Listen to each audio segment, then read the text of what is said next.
Hello friends, स्वागत है आपका हमारे YouTube channel UP PCS capsule में। आई होप आप सभी अच्छे होंगे और आपकी तैयारी अच्छी चल रही होगी।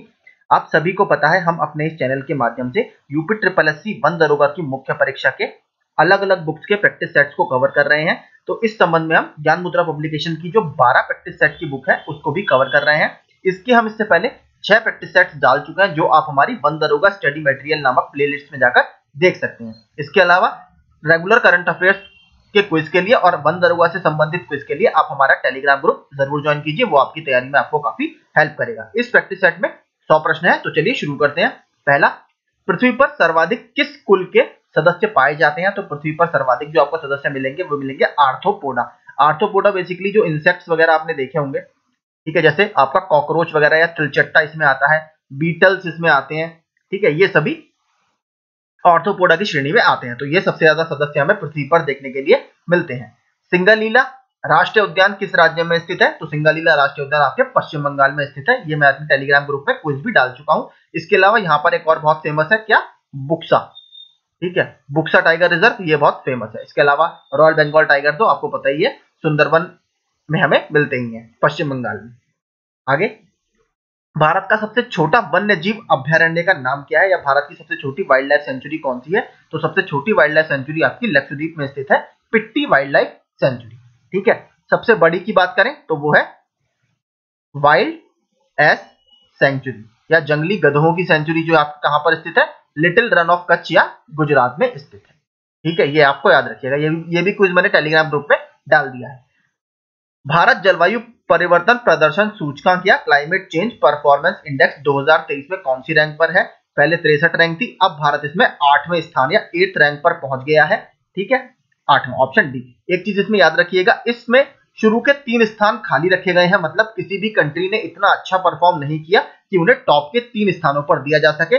चौथी जो रैंक है, या हम दूसरे शब्दों में कहें, इस रैंकिंग में सबसे टॉप की रैंक मिली है डेनमार्क को, ये भी आप याद रखिएगा, ठीक है। भारत ने इसमें 63 में से 8वें स्थान पर पहुंचा, यानी भारत ने इसमें काफी अच्छा परफॉर्म किया है। ये किसके द्वारा जारी किया जाता है? ये जर्मन वॉच के द्वारा जारी किया जाता है, जो कि एक पर्यावरण से संबंधित संस्था है, ठीक है, जर्मन वॉच, याद रखिएगा। हरा सोना या ग्रीन गोल्ड किसको कहा जाता है? तो हरा सोना या ग्रीन गोल्ड आपके वनों को कहा जाता है, ऑप्शन सी। 5th का होगा ऑप्शन सी। छठा, फ्लाई ऐश, जो कि थर्मल पावर प्लांट्स वगैरह में से काफी निकलती है, में जीवों में कौन सा संबंधित रोग होता है? तो सभी को पता है, इससे हमें रेस्पिरेटरी डिजीज होती है या श्वसन संबंधी बीमारियां होती हैं, ऑप्शन ए। 7वां, निम्न में से किसके संदर्भ में कुछ वैज्ञानिक पक्षाप मेघ विरलन तकनीकी तथा या क्लाउड सीडिंग इसको बोला जाता है, तथा समताप मंडल में सल्फेट वायु विलय अंतः क्षेपण के उपयोग का सुझाव देते हैं? तो इसमें किस में सुझाव दिया जाता है? बेसिकली ये भूमंडलीय तापन को कम करने के लिए या ग्लोबल वार्मिंग को कम करने के लिए, ऑप्शन डी। खेड़ा अभियान प्रसिद्धता, तो खेड़ा अभियान था ये बेसिकली आपका हाथियों को पकड़ने के लिए कर्नाटक में प्रसिद्ध हुआ था, ऑप्शन बी, ठीक है। अच्छा प्रश्न है, देखिए, पर्यावरण आंदोलन से थोड़ा थोड़ा उससे लिंक आप इसे कर सकते हो। तो हाथियों को पकड़ने के लिए ये बेसिकली कर्नाटक में शुरू किया गया था।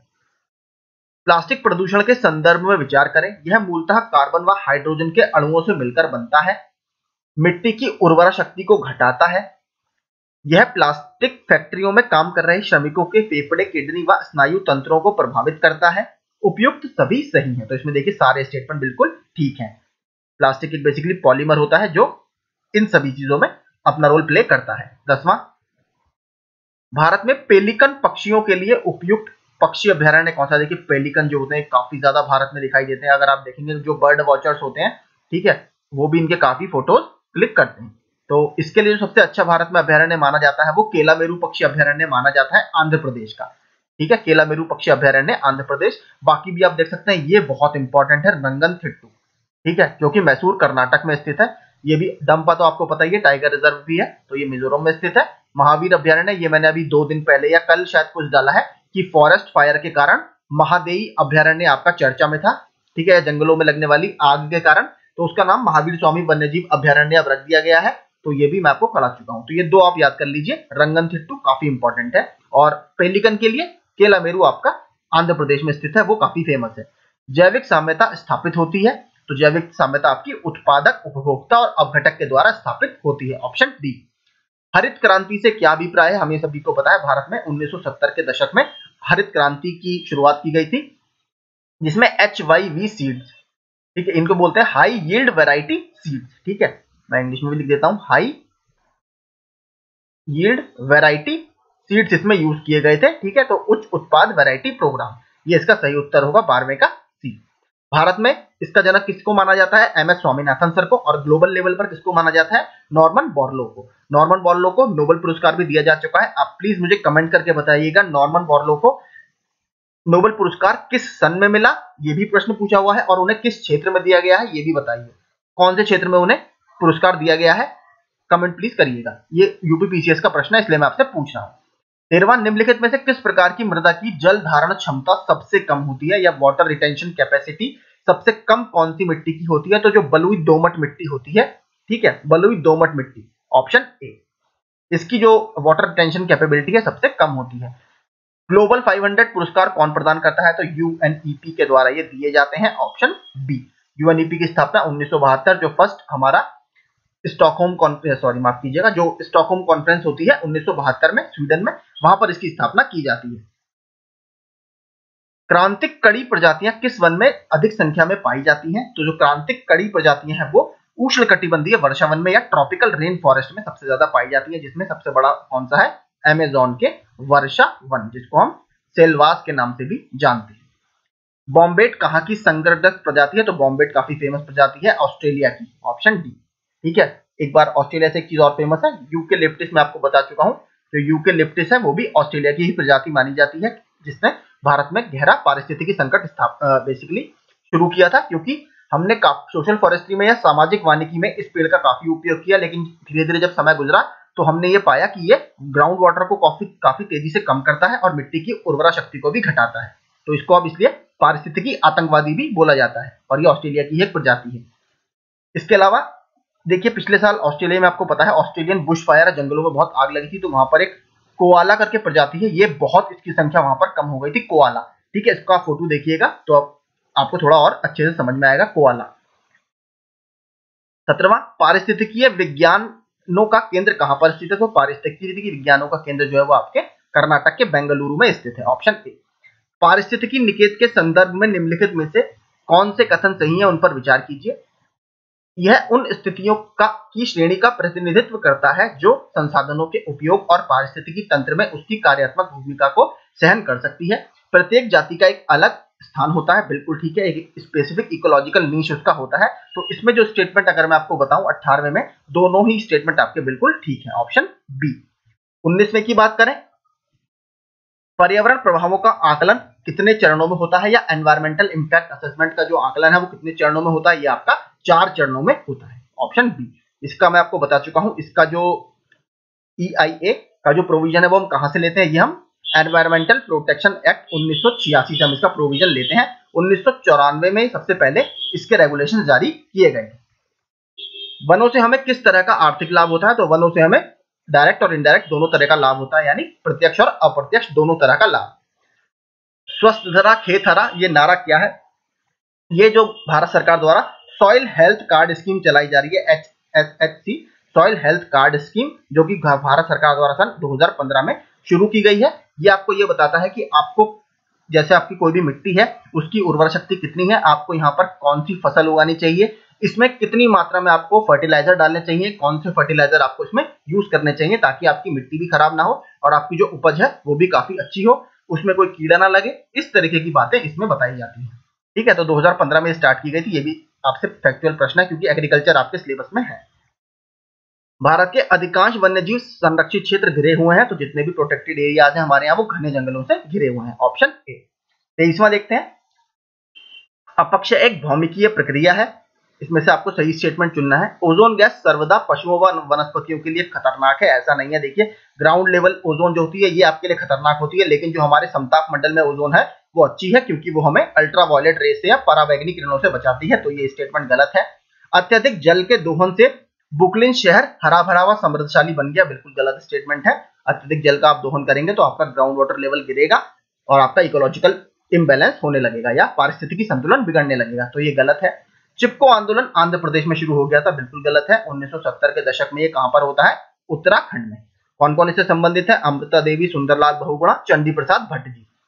ये मैंने वीडियो बना रखा है पूरा आंदोलन के ऊपर, आप वो देख लीजिए, काफी 10-15 मिनट का वीडियो है, उसमें मैंने काफी इंपॉर्टेंट आंदोलन कवर किए हैं, वो सब आपको हमारी प्लेलिस्ट में मिल जाएंगे।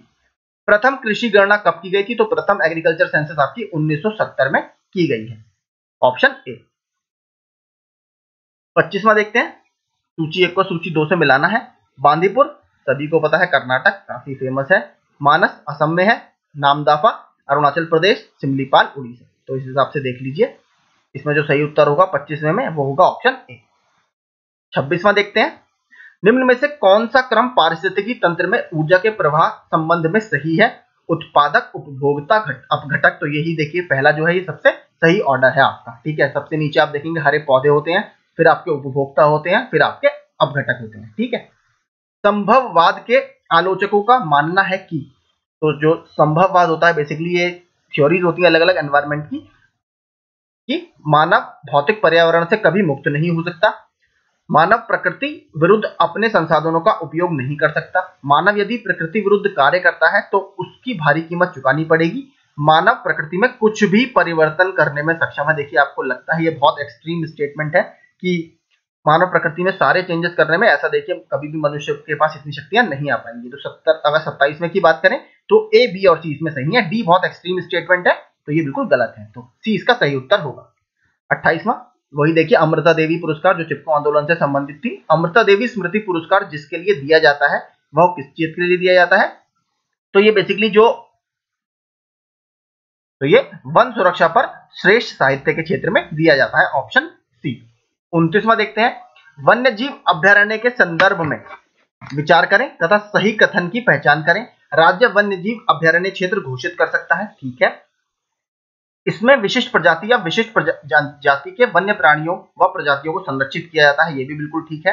अनुमति के बिना शिकार की मनाही है, ठीक है। प्रोटेक्टेड एरियाज है, तो आप सभी को पता है शिकार करना यहाँ पर एक तरह से निषेध होता है। तो अगर हम बात करें 29वें का, तो कौन सा स्टेटमेंट सही है? ए, बी और सी तीनों ही स्टेटमेंट इसमें बिल्कुल ठीक है। 30वां, अंतरिक्ष यान में बनाया गया पारितंत्र होता है, तो बेसिकली आर्टिफिशियल इकोसिस्टम होता है, कृत्रिम पारितंत्र होता है। 31वां, निम्न में से किसके क्षय होने में सबसे अधिक समय लगता है? तो इसमें देखिए आप सभी को पता है प्लास्टिक जो है वो बायोडिग्रेडेबल नहीं है, इसको डिग्रेड होने में बहुत ज्यादा समय लग जाता है। तो प्लास्टिक का थैला, इसको क्षय होने में सबसे ज्यादा समय लगता है। 32वां देखते हैं, पौधारोपण या प्लांटेशन में बाधाएं क्या क्या है? पौधशाला तैयार करने की में कौशल की कमी, बिल्कुल ठीक है। पर्यावरण प्रदूषण के खतरों से अनभिज्ञता, ठीक है। राष्ट्रीयता की भावना की कमी। तो 32वें की अगर बात करें तो देखिए सारे ही स्टेटमेंट इसमें बिल्कुल ठीक है, ऑप्शन डी। 33वां, निम्नलिखित पारिस्थितिकी तंत्रों में किसमें प्रजातीय विविधता सापेक्षता काफी अधिक होती है? तो इसमें जो स्पेशीज डाइवर्सिटी है वो सबसे ज्यादा आपको किसमें देखने के लिए मिलेगी? तो उष्णकटिबंधीय वर्षा वनों में, क्योंकि यहाँ पर पूरे साल देखिए बारिश होती रहती है, पूरे साल यहाँ सनलाइट या सूर्य का प्रकाश आता है, तो यहाँ पर प्रकाश संश्लेषण की गतिविधि भी काफी तेजी से होती है, और जो कहीं ना कहीं एक अच्छा बेस बनाती है जैव विविधता के लिए। तो इसमें होगा ऑप्शन बी। 34वां, इनमें से कौन वृक्षारोपण का बहुउद्देशीय लाभ नहीं है? तो इसमें से कौन सा वृक्षारोपण का लाभ नहीं है? तो बेसिकली शिकार करना। अगर 34वें का देखा तो शिकार करना कोई इसका लाभ नहीं है। 35वां, पारिस्थितिकी निकेत को या इकोलॉजिकल नीश को प्रभावित करने वाला कारक है? तो इसमें से कौन कौन से कारक हैं? अगर हम 35वें की बात करें, प्रजाति का बोझ, ठीक है। दैनिक समय की अवधि, ये भी ठीक है। संख्या का घनत्व या स्पीड, डेंसिटी आपकी, तो यानी इसमें सारे ही स्टेटमेंट बिल्कुल ठीक है। 35वें का ऑप्शन डी।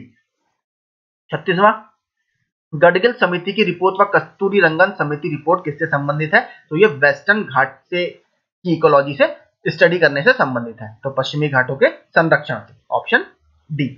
कौन सी विधि मुख्यतः वनों के संरक्षणात्मक और व्यावसायिक उद्देश्यों के लिए की जाती है?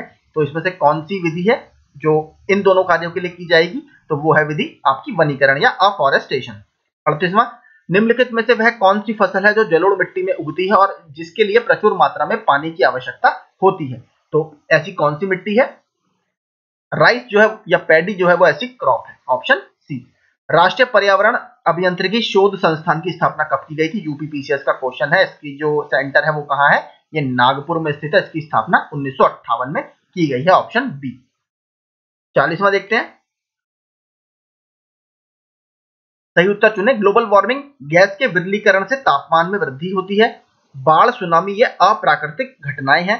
सूक्ष्म जलवायु भी मानव को प्रभावित करती है। मानव का चिंतन प्राकृतिक प्रभावों से मुक्त रहता है। तो सूक्ष्म जलवायु जो होती है ये भी कहीं ना कहीं माइक्रो क्लाइमेट होता है। माइक्रो क्लाइमेट ये भी मानव को प्रभावित करता है। ये स्टेटमेंट इसमें बिल्कुल ठीक है। भारत में निम्नलिखित में से किस फसल के अंतर्गत सर्वाधिक क्षेत्रफल है? तो ये हम पहले भी डिस्कस कर चुके हैं। पैडी या धान के तहत हमारे यहाँ सर्वाधिक क्षेत्रफल है। दूसरी सबसे इंपॉर्टेंट क्रॉप क्या है हमारे यहाँ? वीट। ठीक है, वीट से संबंधित अभी मैंने आज सुबह क्विज डाला है। ठीक है, अगर आपने वो देखा होगा, काफी अच्छा क्वेश्चन था। एक एचडी करके नई हीट रेजिस्टेंट वैरायटी बनाई गई है, क्योंकि हम सभी को पता है जो जलवायु परिवर्तन है उससे सबसे ज्यादा जो प्रभावित होने वाला क्षेत्र है वो है कृषि। तो इसी संबंध में IARI यानी इंडियन एग्रीकल्चर रिसर्च इंस्टीट्यूट ने इसमें बेसिकली एक नई प्रजाति डेवलप की है जो कि जलवायु परिवर्तन के कारणों का सामना करने में सक्षम है। तो वो आप प्लीज जाकर एक्सप्लेनेशन पढ़ लीजिएगा। राष्ट्रीय वन नीति में भारत के कुल भौगोलिक क्षेत्र के कितने प्रतिशत पर वन रखने का लक्ष्य है? तो नेशनल फॉरेस्ट पॉलिसी 1952 में भी ये बात की गई थी और बाद में इसको कंटिन्यू किया गया। तो 1/3 यानी 33% पर आपका वन होना चाहिए। Option D. पृथ्वी सम्मेलन +5 कब आयोजित हुआ था? तो सभी को पता है सबसे पहला 1992 में हुआ था। तो +5 कब हुआ होगा? 1997 में। कहां पर हुआ था? क्योटो में। ये कहां पर है? जापान में। अगला देखते हैं 44वां। ये भी रिपीटेड प्रश्न है। सबसे अधिक स्थिर पारिस्थितिकी तंत्र कौन सा है? ये मैं आपको बता चुका हूं। अगर आपसे स्थिर पूछे चाहे आपसे बड़ा पूछे, सबसे बड़ा, तो ये दोनों में ही क्या होगा? सागरीय या महासागर। महासागर होगा ये। भारत में कुल वन्यजीव अभ्यारण्यों की संख्या है कितनी? तो भारत में कुल वन्यजीव अभ्यारण्यों की संख्या अगर हम प्रश्न के हिसाब से देखें तो 553 ठीक होगी। फिलहाल में वैसे 566 इसको माना जाता है। किन महीनों में रबी फसल की बुआई होती है? तो कौन से महीने में आपकी रबी फसल की बुआई होती है? अक्टूबर नवंबर का महीना इसके लिए सबसे बेस्ट माना जाता है। रबी में आपकी कौन सी आएगी? वीट। इसके लिए देखिए, इसके जब आप इसको उगाते हो तो उस समय थोड़ा कम टेम्परेचर चाहिए होता है, लेकिन जब इसकी ग्रोथ हो रही होती है तो उसके लिए धीरे धीरे उस समय इसको थोड़ा वार्म टेम्परेचर चाहिए होता है। तो ये वीट के लिए सबसे ऑप्टिमम कंडीशन होती है। वर्तमान में भारत में कुल कितने हाथी रिजर्व हैं? ठीक है, अभी वर्तमान में 33 एलिफेंट रिजर्व भारत में है। 33वां अभी उत्तर प्रदेश का ही तराई एलिफेंट रिजर्व है।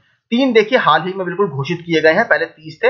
एक आपका आया था लेमरू जो छत्तीसगढ़ में है। एक आपका आया था अगस्त्य मलाई जो आपका तमिलनाडु में है। एक आपका आया था तराई जो यूपी में है। अगला, भारत में संबलपुर एलिफेंट रिजर्व कहां पर स्थित है? तो उड़ीसा में है संबलपुर बेसिकली। ठीक है, संबलपुर जो है वो उड़ीसा में स्थित है। तो उड़ीसा में ही इसका आंसर होगा ऑप्शन ए। 48 का क्या होगा? Option A. 49वां देखते हैं। उड़ीसा में बहुत फेमस बायोस्फीयर रिजर्व भी है। क्या नाम है? सिमलीपाल। इसके अलावा ऑलिव रिडले टर्टल वहां पर बहुत आते हैं। आपने सुना होगा ऋषिकुल्या रिवर, तो वहां पर भीतरकणिका, ठीक है, मरीन प्रोटेक्टेड एरिया भी है। MPA इसको लिखा जाता है, यानी जलीय प्रोटेक्टेड एरिया वहां पर एक मौजूद है। भीतरकणिका काफी इंपॉर्टेंट है, याद रखिएगा। ऑलिव रिडले टर्टल वगैरह के लिए काफी फेमस है।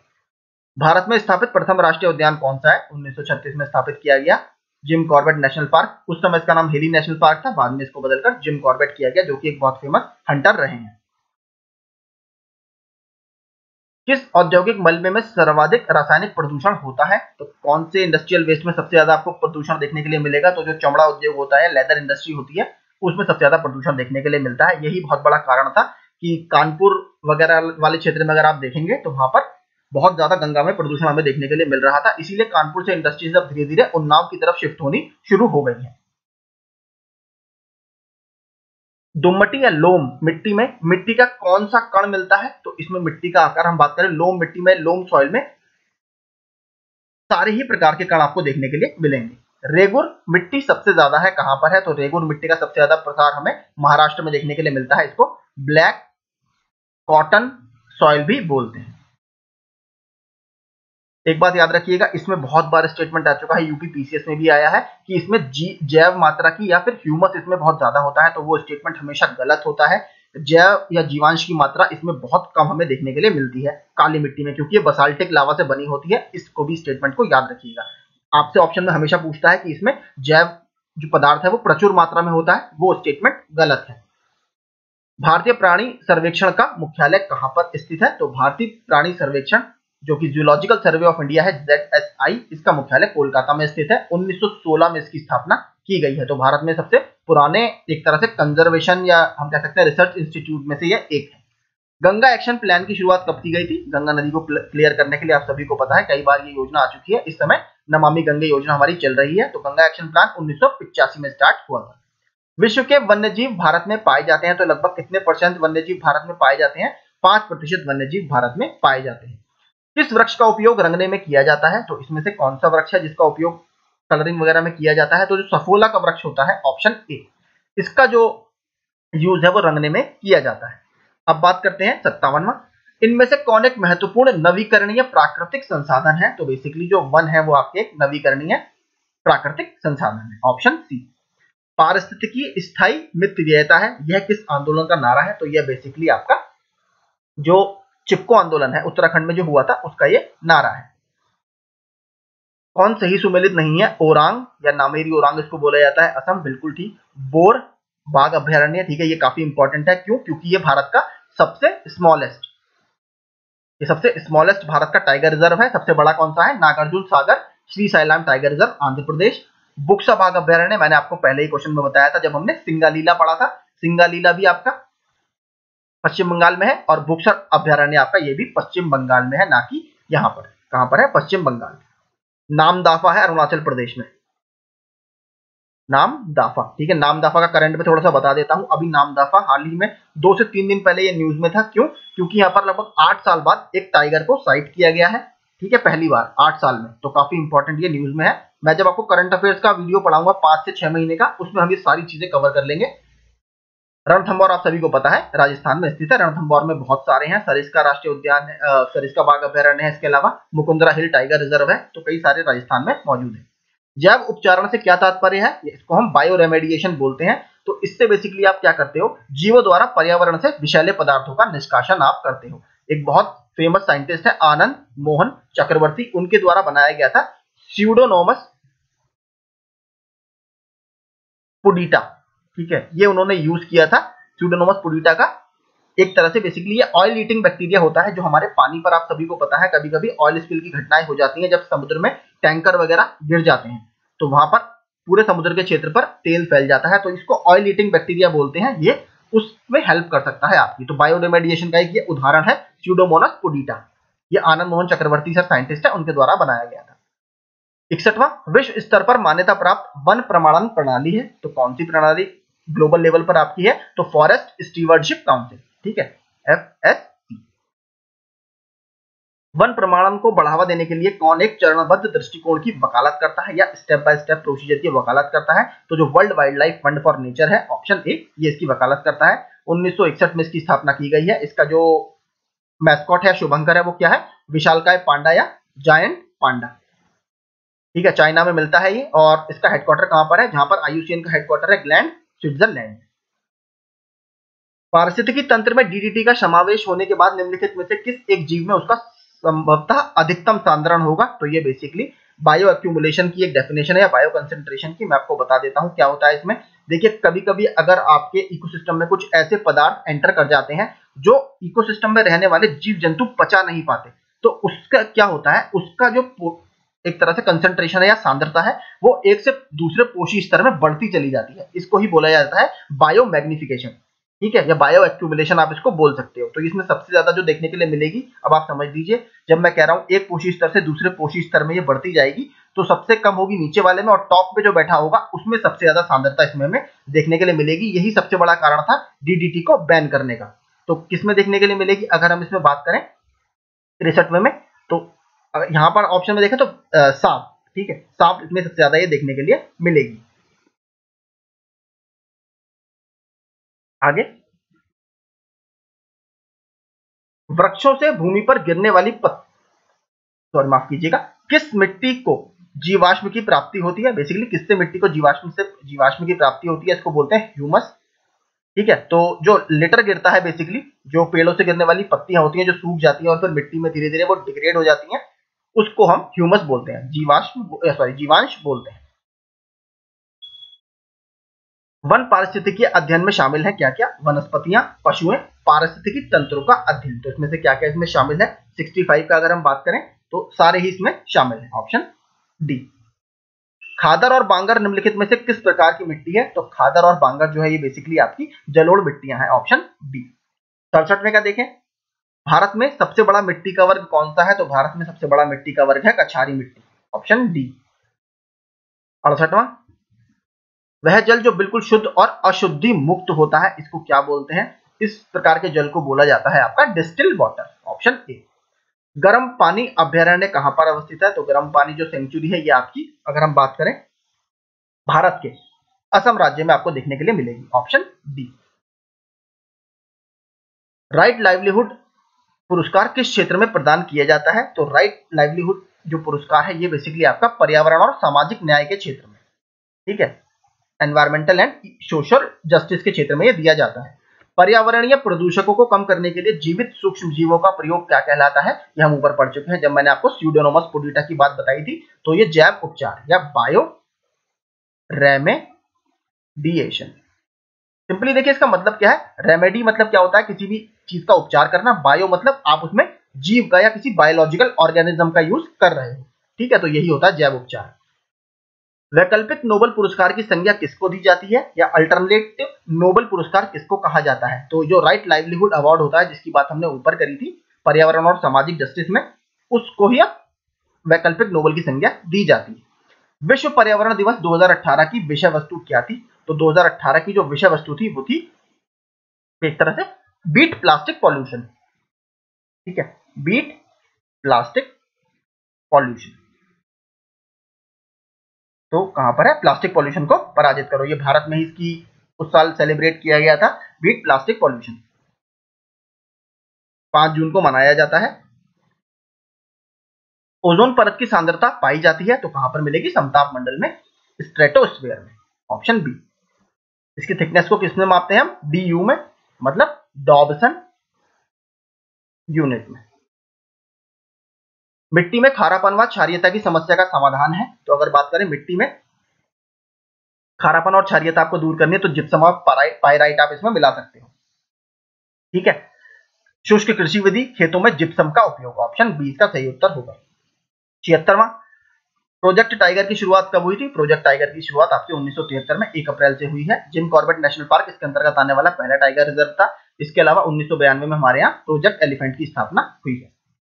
क्षेत्रफल की दृष्टि से देश का सर्वोच्च जैव मंडल आरक्षित क्षेत्र कौन सा है? तो सबसे बड़ा आरक्षित क्षेत्र हमारा कौन सा है, ये मैं अपने टेलीग्राम ग्रुप में क्विज डाल चुका हूं। तो जो लिटिल रन ऑफ कच्छ है, जहां पर आपकी जंगली गधों की सेंचुरी भी स्थित है, वो आपका सबसे बड़ा जैव मंडल आरक्षित क्षेत्र। अगर बात करें सबसे बड़ी वाइल्ड लाइफ सेंचुरी की, सबसे छोटी कहां पर थी, लक्षद्वीप में थी। सबसे बड़ी वाइल्ड लाइफ सेंचुरी भी यही है आपकी वाइल्ड एस सेंचुरी, याद रखिएगा, बहुत फेमस है ये। जंगली गधे यहां पर हमें देखने के लिए मिलते हैं। जीव मंडल के संदर्भ में विचार करें, यह सामान्यतः 30 किलोमीटर से कम मोटी वायु, जल, स्थल, मिट्टी व शैल की पतली परत से निर्मित होता है। जीव मंडल के घटक भू जैव रासायनिक चक्र जैव भू रासायनिक चक्र के माध्यम से एक दूसरे से अंतर संबंधित होते हैं। जीव मंडल एक खुला तंत्र अथवा विवृत तंत्र का उदाहरण है जिसमें ऊर्जा का सतत आगमन तथा पदार्थों का सतत बहिर्गमन होता रहता है। जीव मंडलीय तंत्र की साम्यावस्था सामान्य रूप में आत्मनिर्भर होती है एवं पारिस्थितिकीय दृष्टि से अत्यंत दक्ष होती है। तो अगर हम 78वें की बात करें, सारे स्टेटमेंट इसमें बिल्कुल ठीक है, ए बी और सी डी होगा ये। 79 देखते हैं, भारत में जैव मंडल रिजर्व प्रोग्राम की शुरुआत कब की गई? बहुत इंपॉर्टेंट है। तो भारत में जैव मंडल या बायोस्फीयर रिजर्व प्रोग्राम की शुरुआत 1986 में की गई थी और नीलगिरी बायोस्फीयर रिजर्व इसके अंतर्गत बनने वाला सबसे पहला बायोस्फीयर रिजर्व था 1986 में। राष्ट्रीय वनीकरण और पर्यावरण विकास बोर्ड की स्थापना कब की गई है? तो जो राष्ट्रीय वनीकरण और पर्यावरण विकास बोर्ड है इसको 1992 में स्थापित किया गया था। इसको आप इससे याद रख सकते हैं जिस साल हमने रियो अर्थ समिट हमारी हुई थी या रियो सम्मेलन आपका हुआ था। पान में उपयोग होने वाला कत्था किस वृक्ष की छाल से प्राप्त होता है? यह हमें खैर के वृक्ष से प्राप्त होता है, ऑप्शन ए। ये भी रिपीटेड प्रश्न है, लगातार आता रहता है। भारत के निम्न स्थानों में से कौन सा स्थान मैंग्रोव वनस्पति के लिए प्रसिद्ध है? तो सभी को पता है, लगभग भारत का 42.35%, ठीक है, 42.5% के आसपास सुंदरवन में हमें देखने के लिए मिलता है। दूसरी रैंक आपकी है गुजरात की। तो सुंदरवन जो है ये आपके इंटरटाइडल जोन में पड़ता है और वहां पर ही आपको सबसे ज्यादा मैंग्रोव देखने के लिए मिलेंगे। निम्नलिखित राज्यों में से उस राज्य को चुनिए जिसमें सर्वाधिक संख्या में वन्यजीव अभ्यारण्य, नेशनल पार्क और सेंचुरी है। देखिए वैसे तो सबसे ज्यादा वन्यजीव अभ्यारण्य आपके 97 है, कहां पर, अंडमान और निकोबार में। उसके बाद महाराष्ट्र की रैंक है। अगर इसमें बात करें, यहां पर देखिए ये तो दिया है नहीं, तो इसमें सबसे ज्यादा नेशनल पार्क की बात करें तो नेशनल पार्क तो सबसे ज्यादा आपके मध्य प्रदेश में है 11, ठीक है, सेंचुरीज भी अगर मिला लें तो मध्य प्रदेश ही यहाँ पर सबसे अच्छा इसका आंसर होगा। 84वां, मध्य प्रदेश का अभी एक राष्ट्रीय उद्यान चर्चा में था, मैं आपको बता देता हूं कौन सा, माधव। ठीक है, अभी हाल ही में ज्योतिरादित्य सिंधिया और मध्य प्रदेश के जो मुख्यमंत्री हैं शिवराज सिंह चौहान द्वारा यहाँ पर टाइगर छोड़े गए थे माधव नेशनल पार्क में। ये शिवपुरी में स्थित है मध्य प्रदेश के। निम्नलिखित कथनों में से कौन सीडीएम के लिए सत्य नहीं है? सीडीएम है क्लीन डेवलपमेंट मैकेनिज्म, जो आपके क्योटो प्रोटोकॉल के अंतर्गत आता है। यह हरित गृह गैस के उत्सर्जन को नियंत्रित करता है। यह ग्लोबीय तापीकरण को कम करता है। क्योटो प्रोटोकॉल ने इसके सतत विकास के आकलन का सुझाव दिया है। यह विकसित देशों को विकासशील देशों की परियोजनाओं में पूंजी लगाने का निषेध करता है, लेकिन निषेध नहीं करता, यह अलाउ करता है। ठीक है, क्योंकि आपको पता है जो विकासशील देश होते हैं उनके पास कभी भी पैसा नहीं होता क्लाइमेट चेंज से लड़ने के लिए, तो ये बेसिकली एक तरह से फाइनेंसिंग मैकेनिज्म है। तो डी इसका सही उत्तर होगा, क्योंकि ये गलत है। विश्व वन्यजीव दिवस कब मनाया जाता है? आपका वर्ल्ड वाइल्ड लाइफ डे आपका 3 मार्च को मनाया जाता है, इसी महीने निकला है। आज 21 मार्च है, तो आज हमारा कौन सा दिवस है? International day for forest. ठीक है, अंतरराष्ट्रीय वन दिवस आज मनाया जाता है। 86वां, निम्नलिखित में से कौन प्रकाश उदासीन पौधा है जिसको लाइट एक तरह से उसकी ज्यादा जरूरत नहीं पड़ती? तो कौन सा इसमें से प्रकाश उदासीन पौधे की अगर बात करें, कपास और सूरजमुखी, टेक्सस और एबीस, पाइसिया और सोयाबीन, हेनबेन और चीड़। तो इसमें से जो अगर हम बात करें कपास और सूरजमुखी का पौधा, ये बेसिकली प्रकाश उदासीन पौधे हैं, ऑप्शन ए। सामाजिक वानिकी कार्यक्रम की शुरुआत कब की गई थी? तो सोशल फॉरेस्ट्री स्कीम की शुरुआत भारत में कब की गई है? 1976 में। ब्लू मॉर्मॉन नामक तितली जो सह्याद्री पहाड़ियों में पाई जाती है, महाराष्ट्र सरकार ने जून 2015 में राजकीय तितली का दर्जा प्रदान किया है। देखिए जो महाराष्ट्र था, ये भी कुछ मैंने अपने टेलीग्राम ग्रुप में डाला है, मैं इसलिए देखिए आपसे बोलता रहता हूँ। इसका मैंने एक फोटो भी शेयर किया है जिसमें मैंने अपने हाथ से लिखकर कौन कौन से स्टेट ने अपनी बटरफ्लाई डिक्लेयर की है। 6 से 7 राज्य हैं जिन्होंने अभी तक अपनी स्टेट बटरफ्लाई डिक्लेयर की है। तो महाराष्ट्र सरकार उसमें सबसे पहली थी जिसने 2015 में ब्लू मॉर्मॉन को अपनी राजकीय तितली का दर्जा दिया है। ये यूपीएससी में भी प्रश्न पूछा जा चुका है, काफी अच्छा प्रश्न है। महाराष्ट्र सरकार इससे पहले आम को राजकीय वृक्ष, जारुल को राजकीय पुष्प, हरियल को राजकीय पक्षी व गिलहरी को राजकीय प्राणी घोषित कर चुका है। तो 28 में का क्या होगा? ए और बी दोनों सही है, ऑप्शन डी। पौधों में विनाइट्रीकरण प्रक्रिया का क्रम होगा कोशा का क्षय, मृत्यु, नाइट्रोजन मुक्त होना, नाइट्रेट व नाइट्राइट में ऑक्सीकरण या ऑक्सीडेशन, प्रोटीन का सूक्ष्म जीवों द्वारा अमोनिया में अपघटन। तो इसमें कौन सा आपका सही ऑर्डर होगा? ए, डी, सी, बी। सबसे पहले आपका कोशा का क्षय, फिर आपका प्रोटीन का सूक्ष्म जीवों में ये पहला ये दूसरा अपघटन, फिर आपका होगा नाइट्रेट व नाइट्रीकरण में ऑक्सीकरण, और आपको फिर होगा नाइट्रोजन फ्री होना या नाइट्रोजन रिलीज होना। 490 प्रथम विश्व जलवायु सम्मेलन 1979, प्रथम पृथ्वी शिखर सम्मेलन एजेंडा 21, पृथ्वी शिखर सम्मेलन +5 1997 जो क्योटो में हुआ था। कार्बन ट्रेडिंग मैकेनिज्म, तो ये देखिए मॉन्ट्रियल में नहीं है, ये आपका बिल्कुल गलत है। ये मॉन्ट्रियल में ना होकर किसमें है? ये क्योटो प्रोटोकॉल से संबंधित है। ठीक है, क्योटो। निम्नलिखित में से किसने सुझाया था कि पृथ्वी का धुरी पर अवस्था बदलना जलवायु परिवर्तन के लिए एक कारक है? तो इसको मिलैंकोविच साइकिल बोला जाता है। ठीक है, मिलैंकोविच साइकिल, तो मिलुटिन मिलैंकोविच ने ये बताया है, ऑप्शन बी। 92वां, मानव गतिविधियों से परिवर्तित पर्यावरण क्या कहलाता है? तो मानव गतिविधियों से जो परिवर्तित पर्यावरण होता है वो बेसिकली एंथ्रोपोजेनिक पर्यावरण कहलाता है, एंथ्रोपोजेनिक। धरातल पर कितना प्रतिशत भाग अवसादी चट्टानों से आच्छादित है? 1/3, आधा, 2/3 या 3/4? तो अगर बात करें 3/4 भाग जो है वो अवसादी चट्टानों से आच्छादित है। 94वां, निम्नलिखित में से किस देश को दुनिया में कार्बन निगेटिव देश के रूप में माना जाता है? तो भूटान को कार्बन निगेटिव देश के रूप में माना जाता है। वन उपज के तहत तेंदू के पत्ते को किस उद्योग के लिए उपयोग किया जाता है? तेंदू के पत्ते को आपका बीड़ी बनाने के उद्योग में उपयोग किया जाता है। इसको केंडू भी बोला जाता है, याद रखिएगा, केंडू। ये अभी उड़ीसा में भी देखिए चर्चा में था, इसका याद रखिएगा, सर्च करके पढ़िएगा इसको। केंडू इसको उड़ीसा में बोला जाता है, तो इसको पढ़िएगा क्यों ये न्यूज में था। पारिस्थितिकीय दृष्टिकोण से प्रत्येक देश के समस्त भौगोलिक क्षेत्रफल में कम से कम कितने भाग पर वनावरण होना चाहिए? तो कम से कम 1/3 भाग पर आपके वनावरण होना चाहिए, राष्ट्रीय वन नीति में बात की गई है। बिश्नोई आंदोलन कहां से प्रारंभ हुआ था जो वनों को काटने से रोकने के लिए था? तो ये बेसिकली आपका राजस्थान में हुआ था। बिश्नोई समाज आपका राजस्थान में स्थित है। पारितंत्र उत्पादकता के संदर्भ में समुद्री उत्प्रवाह अपवेलिंग क्षेत्र इसलिए महत्वपूर्ण है क्योंकि ये निम्नलिखित माध्यम या माध्यमों से समुद्री उत्पादकता बढ़ाते हैं। अपघटक सूक्ष्म जीवों को सतह पर लाकर, पोषकों को सतह पर लाकर, अधः स्थलित जीवों को सतह पर लाकर। तो अगर हम 98 की बात करें तो इसमें जो स्टेटमेंट सही है वो है केवल 2। ये न्यूट्रिएंट्स को बेसिकली आपका सतह पर लाते हैं या पोषकों को सतह पर लाते हैं, बाकी से कोई मतलब इसका नहीं है। Option B. किसके कारण वृक्ष विश्व में उष्णकटिबंधीय क्षेत्रों का तेजी से विनाश हो रहा है? तो झूम खेती के कारण उष्णकटिबंधीय क्षेत्रों का तेजी से विनाश हो रहा है। निम्नलिखित में से किस कार्य से वन पारिस्थितिकी संतुलन बिगड़ता है? तो किससे बिगड़ता है? लकड़ी काटने से। बाकी सब आपके पारिस्थितिकी संतुलन को बनाते हैं। सोशल फॉरेस्ट्री, सामाजिक वानिकी, वन रोपण या अफॉरेस्टेशन, वन महोत्सव, जो भारत में जुलाई के फर्स्ट वीक में मनाया जाता है। कब से मनाया जा रहा है? 1950 में। किसने स्टार्ट किया था? के.एम. मुंशी जी के द्वारा। ठीक है, तो यही हमारे 100 प्रश्न थे। आई होप आपको ये पसंद आया होगा। आप प्लीज मेरा टेलीग्राम ग्रुप ज्वाइन कर सकते हैं। वहां पर आपको करंट अफेयर से संबंधित जो भी पर्यावरण में न्यूज में रहते हैं वो मैं वहां पर रेगुलर डालता रहता हूं, तो वो आपकी तैयारी को करंट के साथ काफी अच्छा तैयार करवा देंगे। अगर आपको सेशन पसंद आ रहा हो तो प्लीज इसको लाइक, शेयर और सब्सक्राइब जरूर कीजिएगा। Thank you so much.